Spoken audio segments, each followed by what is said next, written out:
Hallelujah dear sisters and brothers, praise the lord. Good morning. आज का वचन प्रभु ने आप लोगों के लिए भेजा है। वचन के द्वारा अपने आप को पवित्र करें। वचन के द्वारा दिन में और रात में होने वाली हर एक प्रॉब्लम, हर एक परेशानी को इन वचनों के द्वारा दूर करें। जब हम इन वचनों को लेकर प्रभु से प्रार्थना करते हैं, प्रे करते हैं, तो प्रभु खुश होते हैं और वो समझते हैं कि जो भी इंसान हर एक कार्य में मुझे पुकारेगा, मैं उनका साथ दूंगा। तो आज का वचन है भजन संहिता का 13 अध्याय के 3 वचन में लिखा है, हे मेरे परमेश्वर यहोवा, मेरी ओर ध्यान दे और मुझे उत्तर दे। मेरी आँखों में ज्योति आने दे, नहीं तो मुझे मृत्यु की नींद आ जाएगी।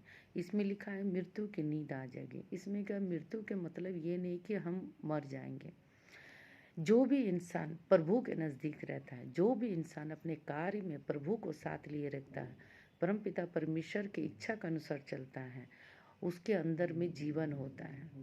और जो इंसान अपने प्रभु से, अपने ईश्वर से दूर रहता है और मानता ही नहीं है कि इस दुनिया में हम तो सिर्फ माता पिता के द्वारा जन्म लिया हूँ, कोई भगवान इस दुनिया में है ही नहीं। अगर भगवान होते तो हमें दिखाई देते हैं, भगवान नहीं है, उनका कोई अस्तित्व नहीं है, भगवान को हम मानते नहीं हैं। भगवान कौन है जो हमको ये करेगा? मैं अपने बलबूते पर परीक्षा में पास हुआ, मैं अपने बलबूते पर नौकरी पाया हूँ, मैं अपने बलबूते पर हर कार्य कर सकता हूँ, मुझे किसी की सपोर्ट की ज़रूरत नहीं, कोई मुझे नहीं चाहिए, मैं अपने आप सब कुछ कर सकता हूँ। इस तरह की भावना से रहने वाले एक तरह से वो मृत्यु के समान है। क्योंकि इस दुनिया में हर एक चीज़ प्रभु ने बनाई, ईश्वर ने बनाया। हर एक चीज़, चाहे वो पेड़ पौधे हो, चाहे वो पहाड़ हो, चाहे वो नदियाँ हो, समुद्र हो, हर एक चीज़ प्रभु ने बनाया। अपने आप कोई चीज़ पैदा नहीं हो जाता है, हर चीज़ को बनाना पड़ता है। अभी घर में जाके बैठोगे, चावल दाल खरीद के ला दोगे, बैठे रहोगे तो अपने आप क्या बन जाएगा? कुछ नहीं बनेगा। जब तक हम अपने हाथों से चावल दाल सब्जियां ना बना ले, परिश्रम ना करें, कुछ नहीं बनेगा। उसी तरह इस दुनिया में प्रभु ने हर एक चीज़ अपने हाथों से बनाया। हम लोगों को भी प्रभु ने अपने हाथों से बनाया, बस दिखाई नहीं देते, क्योंकि उसको देखने के लिए हमें पवित्र होना पड़ता है। हमारी आँखें जो पापों से भरी हुई हैं, उससे हम कोई भी पवित्र चीज़ नहीं देख सकते हैं। इसीलिए प्रभु के नज़दीक रहना ही जीवन है, उससे दूर रहना मृत्यु है। तो इसमें लिखा है, परमेश्वर यहोवा मेरी ओर ध्यान दे और मुझे उत्तर दें। जब भी हम बहुत प्रॉब्लम में पड़ते हैं तो खुद ब खुद अपने मुंह से निकल जाता है, हे प्रभु मेरी रक्षा कर, मुझे कुछ समझ में नहीं आ रहा, कौन से रास्ते में चलूँ, कहाँ जाऊँ।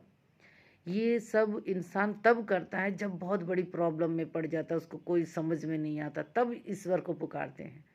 हम बोलते हैं कि ईश्वर को कठिनाइयों के समय क्यों पुकारना, अच्छे समय भी पुकारिए जिससे कठिनाई ना आए। अगर आए भी तो उसमें संभलने के लिए प्रभु हमें सहायता भी करेगा, चलाएगा भी, कैसे करना बुद्धि ज्ञान भी देगा।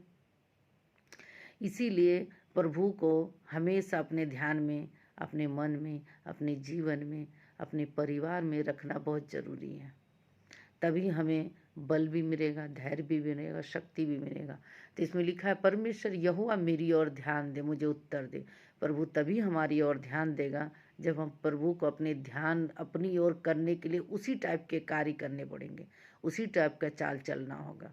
प्रभु कहते हैं कि अपनी जुबान से कोई भी पाप मत करो, न गालियाँ निकालो, न चुगली करो, न किसी की बातों में ईर्ष्या करो, किसी के कार्यों में ईर्ष्या कर, अपने मन में कोई चीज़ का नफरत मत पालो। और इस दुनिया का नियम है, जो संसारिक नियमों से चलते हैं, संसारिक रीति से ही आगे बढ़ेगा। संसारिक में रीति में क्या होता है, विभिन्न प्रकार की मुसीबतें और विभिन्न प्रकार की विपत्तियाँ ये सब आ जाती हैं। लेकिन इन सब से बाहर निकलने का जब शक्ति और बल तभी मिलता है जब हम प्रभु के साथ रहें। कभी कभी कुछ होता है, ऐसी घटनाएं घट जाती, कुछ मर जाते, कुछ बच जाते, क्यों कुछ बचते कुछ मर जाते हैं। यहाँ भी सोचने वाली बात है, सब क्यों नहीं मर गए। तब इंसान क्या बोलते, प्रभु ने सब बचा लिया। तब इंसान क्या बोलते, उसका भाग्य अच्छा था, बच गया, ऐसा बोलते हैं ना। तो यहाँ पर ही घूम फिर के कहाँ आता बात का अंतिम पड़ाव, वही प्रभु के ऊपर में आता है। प्रभु ने बचाया, ईश्वर ने बचाया, अपने अपने भगवान को मान लेते हैं। मानना तो पड़ते ही है ना। तो यहाँ पर सच्चे ईश्वर की हम प्रार्थना करते हैं। सच्चे ईश्वर जो जीते ईश्वर है, जीते जागते ईश्वर है, हमारे प्रार्थनाओं के वो जवाब भी देता है, हमसे बातें भी करता है। जो भी उनके इशारों पे चलता है, उनकी बातों पे चलता है, उनकी इच्छाओं पे चलता है, उनसे प्रभु बात करता है। तो इन वचनों को आप ग्रहण करिए, वचनों के आधार पर, वचनों को लेकर, क्योंकि वचन में ही प्रभु है। क्योंकि प्रभु ने हर एक चीज़ बाइबल में लिख दी है। ऐसा कोई भी प्रश्न नहीं है जिसका उत्तर नहीं मिल सकता। जो बाइबल को अच्छी तरह पढ़ते हैं उसे हर एक प्रश्न का जवाब मिलता है। और अपना जीवन को किस तरह जीना है ये भी इस बाइबल में लिखा हुआ है। जो इसके द्वारा चलते हैं, इसे ग्रहण करते हैं, इसे अपने आत्मा में रखते हैं, वो प्रभु का आशीष पाते हैं। आप लोग भी यही करिए। Thank you. जय मसीह की। Have a wonderful life.